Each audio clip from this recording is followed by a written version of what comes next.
মই থাকোঁতে তই বেলেগ বয়ফ্ৰেণ্ডৰ লগত পানীত সাঁতুৰি আছা। তই পানীত সাঁতুৰিব নোৱাৰা আৰু মই পানীত সাঁতুৰিব নোৱাৰা বয়ফ্ৰেণ্ডক ভাল নাপাওঁ। এতিয়া কি হ'ব? ইমান দিনৰ পৰা যে মোৰ পৰা ফকটিয়াই খাই আছিলি। তই চিন্তাই নকৰবি, মই তোৰ পৰা যিমান খাইছিলোঁ ই দি দিব। আজি ব্ৰেকআপ। ভাল লাগিল।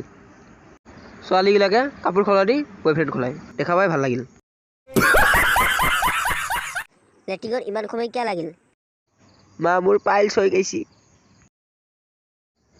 সদায় এনেকৈ গেলি মোৰ লেট্ৰিনত 2-3 ঘণ্টা লাগে। নোলায়। ময়ে জানো মই কেনেকৈ আছোঁ ইমান কষ্টত। যাওঁ দে মা ৰামদেৱৰ ওচৰত, সিয়ে মোক ভাল কৰি দিব। এতিয়া চাবি কেনেকৈ ৰামদেৱে পাইলছ ভাল কৰে। মোক যাবা দি, মোৰ টানকৈ হাগা লাগছি। অৰুণ তোক যাবা দিম মই।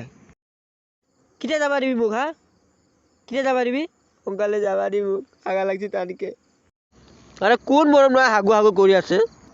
ইয়াক লৈ যা নহ'লে ইয়াতে আগবই লৈ যা। হাগি দিম মই ইয়াতে, তই টেবুলতে হাগি দিব। কিতাপে কৈ আছোঁ শুনা নাই, হাগা লাগছি বুলি। মই বহুত হাগা মানুহ দেখিছোঁ, কিন্তু ইয়াৰ নিচিনা হাগুৰা মানুহ দেখা নাই। টেবুলতে হাগবা খোজে, সঁচাকৈ হাগুৰা হয়।